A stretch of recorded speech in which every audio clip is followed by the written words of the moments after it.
We didn't use the term psychopath, narcissist, and so on. We use the term as if personalities, as if personality. They look fake. They look, yeah, it's a great simulation of a person, of a human being, but it's not. It's not a human being. Something is missing. Something is wrong. And of course, many, many things are missing. The narcissist doesn't have empathy. He doesn't have positive emotions.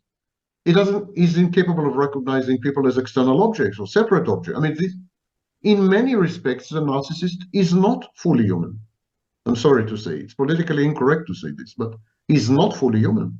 It's a half-baked I love being human. politically incorrect because that Yes. reveals the truth.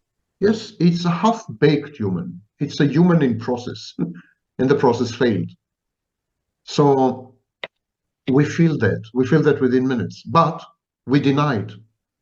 We deny it to ourselves because, for example, we are lonely. And we say, hey, he's a bit weird, but, he's funny. He's weird, but he's funny. So I'm going to try. So people date narcissists and they date psychopaths, and they go on dating them, even though they have felt uncomfortable in the first 5 minutes. So the first thing is, do not ignore your gut instincts and your intuition. If you feel something is wrong, it is very likely wrong. Walk away. Lesson number 2, narcissists invariably test your boundaries. They push the envelope. The first encounters with the narcissist involve constant testing.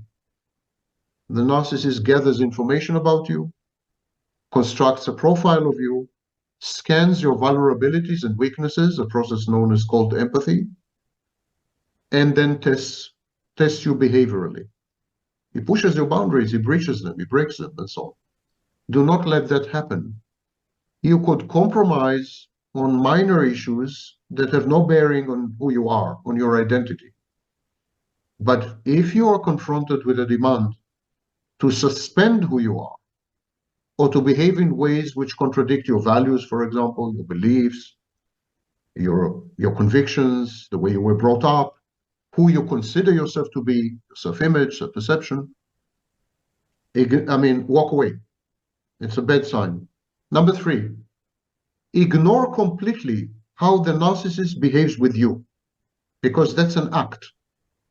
He's acting, he's manipulating. So the way he behaves with you can teach you nothing about the narcissist.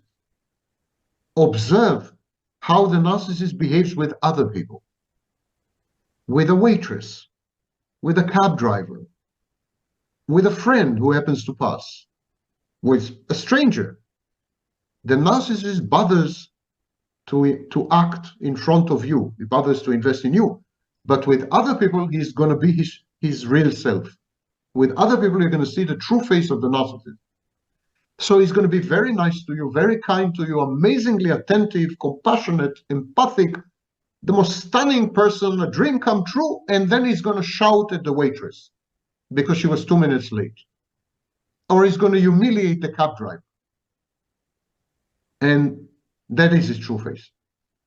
So pay attention to this. Next, if there are any discrepancies in the alleged biography of the narcissist tells you about himself, if things seem to contradict each other, and the contradiction doesn't have to be factual, it could be, for example, a contradiction in terms of who the narcissist is. But if you feel that things don't fit, walk away. The biographies of healthy, normal people are congruent. They're cohesive. They're coherent. They make sense. The biography of the narcissist is largely fictitious.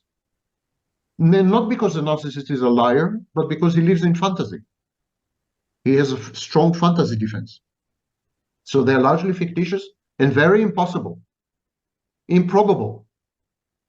If it's too good to be true, or too bad to be true, or the parts don't fit, walk away.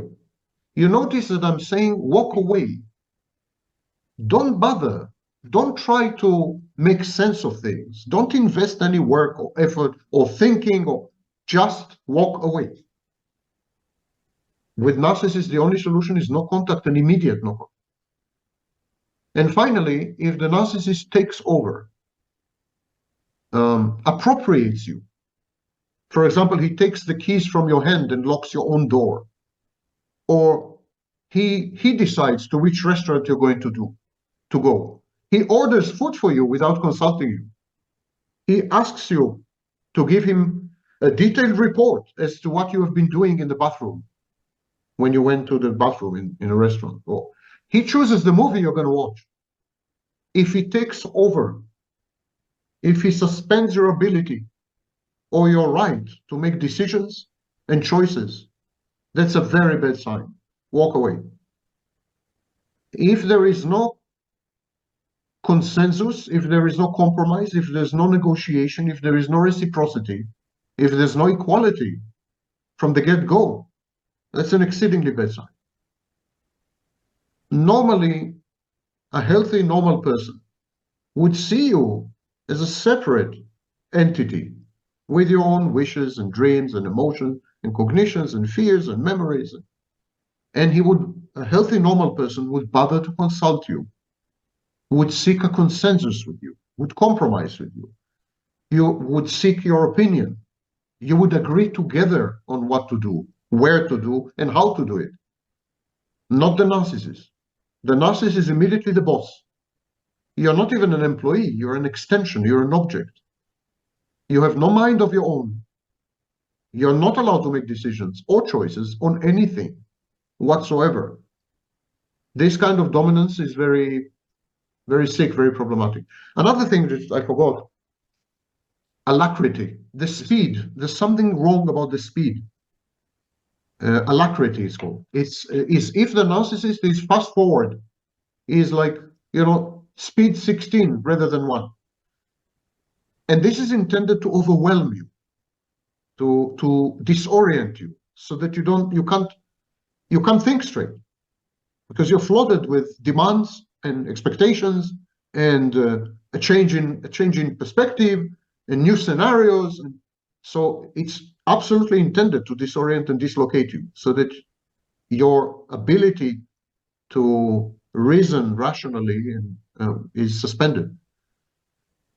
So if the person you're dating or talking to or working with is moving too fast on anything, by the way, not only romantically, but on a job offer or a partnership offer, whatever it is, this speed is a major, major alarm, major red sign.